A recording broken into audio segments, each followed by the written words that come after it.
And the beauty is that the Lord is desiring this for his princesses. He's like, ladies, girls, have some discretion about yourselves.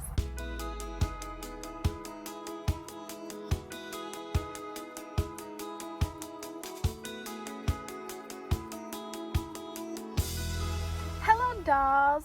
Welcome back to my channel. Welcome to my channel. This is the Princess Diaries, and it is your girl, Princess Katie, or Caitlin, whatever you want to call me.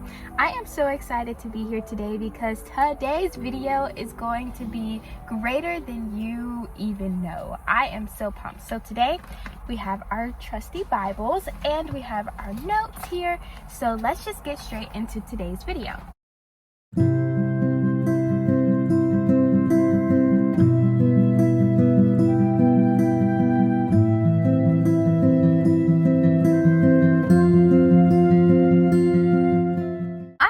To the Lord and asking him what should be our second episode of the Princess Diaries, and the Lord said that today we're going to be talking about, drum roll please, the woman with discretion. And he says that it is imperative for his daughters to walk in discretion. He says that his princesses should be women of discretion, and there should never ever be loose. So that is the declaration that I am declaring over you, that God has declared over me, that we are women of discretion. So today's foundational verse is going to be in Proverbs 11 and 22. And Proverbs chapter 11 is such a beautiful chapter to me. It's always a chapter that stood out to me. But there are such key elements that's within it that we're going to kind of break down today that describes this type of woman that the Lord is calling for us to be. And the keys are in the other verses. As we turn here in our Bibles, we're going to go to Proverbs chapter 11, and we're going to read verse 22. 2 says, "As a jewel of gold in a swine's snout, so is a fair woman which is without discretion." He said, number one, the woman who has discretion is a woman of wisdom. And it says that a woman with discretion is someone who exhibits thoughtfulness, prudence, and good judgment in her actions, speech, and choices, thereby maintaining her dignity and avoiding offense or embarrassment. This involves self-control, a careful use of words, discernment about what is appropriate, and emphasis on inner character and wisdom rather than just her outward appearance. Now, don't get me wrong. Each and everything that the Lord requires of us, if we do these things that are within the inside, that will reflect on our outside. So if self-control, good judgment, you don't have to worry about talking to people about modesty, because when a person becomes modest within their heart, that will reflect on the outside. And so the first key is self-control. It says she exercises restraint and control over her behavior and her words. And we all know that self-control is the fruit of the Spirit. And so God is requiring for us to bear that fruit even as his princesses. He's like, hey, I need you to use some restraint and have some control over how you're talking and even your behavior in public and in private. Number two is good judgment. He says she demonstrates discernment and wisdom in her decisions and her actions. Number three is prudence. Now, everybody always makes fun of the girls who are prudes, but it says that this is actually a good characteristic. It says a prudent woman is someone who is careful. She is thoughtful about what she says and what she does. She's not loose. And the Lord, as princesses, we all know princesses are not supposed to be loose. They are kept. People who have good judgment. And that is something that we need in the body of Christ, honestly. It honestly sometimes feels like in this world that there's not a lot of people who just make good decisions. And so the Lord is calling his young women, his women, to make these good decisions, to be representatives of his kingdom. The next is having a guarded speech.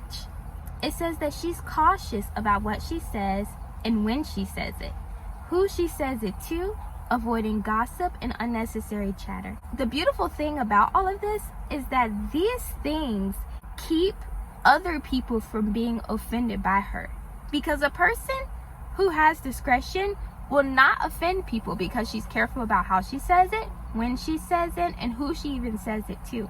A lot of times we say things to the wrong people and it gets us in trouble. It says this inner beauty.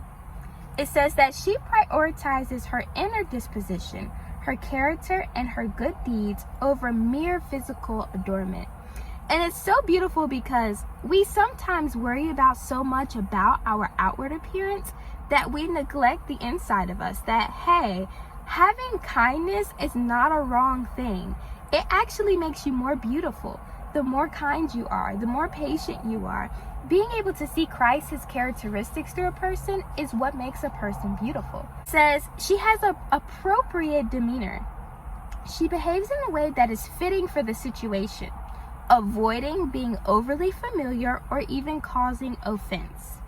Discretion helps prevent embarrassment. It helps prevent situations where one might embarrass herself or others. Contempt. It ensures one does not treat others with contempt. A ruined reputation. It protects one's reputation by not involving oneself with the wrong people or activities. And lastly, strife and anger. It avoids causing strife, anger, and broken relationships. Now, something that's so funny is that is actually something that I faced at the beginning of my high school and ending of my middle school years. It was so crazy because I was involved with this one guy, this one young boy, and he began to spread rumors about me throughout the school, and he was deliberately trying to ruin my reputation.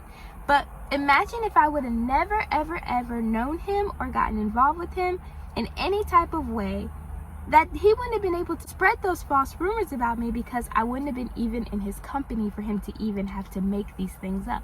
And that's something that I had to come to learn, that bad company corrupts good morals. I don't care how good of a person you are. The people that you surround yourself with is what actually is the type of person that it makes you. It corrupts your good morals because one day you'll be saying, no, I don't do this. And the next day, next thing you know, you're doing that thing that you never said that you would do. So throughout Proverbs chapter 11, it talks about wisdom being the portion of a woman. It says that a person that has a faithful spirit is a person who doesn't spread matters. Talebearing would not be that person's portion because they simply don't spread matters. It says that they never seek to cheat others into debt. And I thought about this as I was talking to my mom. I was thinking about how there's so many women out there who will cheat even men and people into purposely buy them all these expensive things, have these multiple men just spending their money on them to where it causes those poor men to even be in debt because they're trying to keep up with her, trying to win her attention. And that's not wisdom. We wouldn't want, as wise women, to encourage other people to fall into debt for our sake. A woman that is gracious and who is kind-hearted, it says that honor is with her. She is an honorable woman. It says a person who sows righteousness, their reward. A person who's merciful. That their character, their lack of character is what mocks their beauty. You ever seen a woman who is so beautiful on the outside, but when she opens up her mouth, oh my goodness, it's horrible. She's rude, she's obsessive, she's mean, all those type of things. She has no respect for anyone, not even for herself. She says that a woman who has good character is somebody who has good taste. I'm so big on being chic, elegant, and just all those things. So this was just so exciting to me. It says that a woman also acts sensible and she has self-control. And the opposite of that is tackiness, crudeness, and offensiveness. So I also had to look up what the word crude meant because I was unfamiliar with that term. But it says that somebody who has coarse or explicit conversations, especially in relations to sexual matters.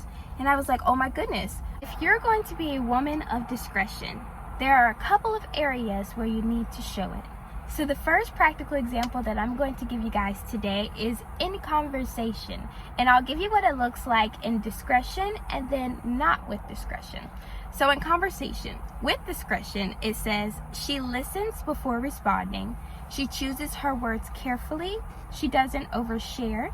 For example, if someone shares gossip, she redirects them or says nothing instead of adding fuel to the fire.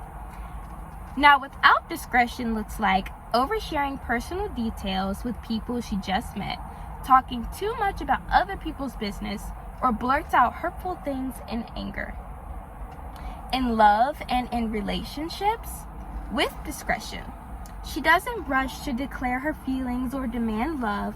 She lets her actions and consistency show her heart. She respects her own boundaries and keeps certain things private until trust is proven. Now, without discretion, she posts every relationship detail online. She pressures a man into saying, "I love you" right away, and constantly asks for validation. In her appearance, a woman of discretion. She dresses beautifully, stylish and confidently, but never in a way that compromises her dignity or invites the wrong kind of attention. She knows her worth isn't in her flaunting. And without discretion, it says she dresses solely to provoke attention, revealing too much or trying to compete even with others. In her home, with discretion, if she's upset with her family or her partner, she addresses it privately and respectfully. And without, airs her family drama on social media or badmouths her loved ones in public. In spiritual matters, with discretion, she prays silently for someone rather than broadcasting their struggles to everyone. She knows when to speak a prophetic word, and she also knows when to simply just intercede. Without discretion, uses "God told me" loosely to manipulate situations or expose someone's struggles underneath the disguise of prayer. In work and even at school, with discretion, she handles conflict professionally. If a coworker is rude, she takes the high road and speaks privately with them. Without discretion, she argues loudly, sends nasty emails, or undermines authority in front of others. In her finances, with discretion, she doesn't reveal exactly how much money she makes or what she has. She manages quietly and wisely. Without discretion, she brags about every purchase, shows off her money online, or lets others exploit her generosity. In her friendships, with discretion, she keeps her friends' secrets, she encourages them in private, and she doesn't compete with them. Without discretion, she's careless, she betrays their confidences, she exposes private conversation or uses friends' struggles for attention. And we know we've all seen that. So our summary for today. A woman with discretion is a woman who is secure. She is wise, she's restrained, she's elegant in speech, action, and in her presence. And a woman without discretion is careless, she's loud, she's impulsive, she's overexposed. Her beauty loses its weight because she lacks depth behind it. And the beauty is that the Lord is desiring this for his princesses. He's like, ladies, girls, have some discretion about yourselves. And I'm so honored that the Lord got a chance to share that with me, and that I take this all in and receive this word, and as I share this with you. I think it is so important that we do have discretion, because we are, at the end of the day, ambassadors of the kingdom. So everything that we do is a reflection of our Father in heaven, and not only our Father, but the people around us. So we want to make sure that the way that we act in public is the same way we act in private, and that it is consistent. And not only is it consistent, but that it is good because Jesus is good. Not because we are good, because there's no good thing that can be found in the flesh, but because his righteousness, we're made righteous, we're made pure by the blood of Jesus and by his word that washes us daily. So I'm so glad that I got to share this time with you. I love you, dolls, so very much. Stay beautiful, stay princesses. All right, love you. Bye.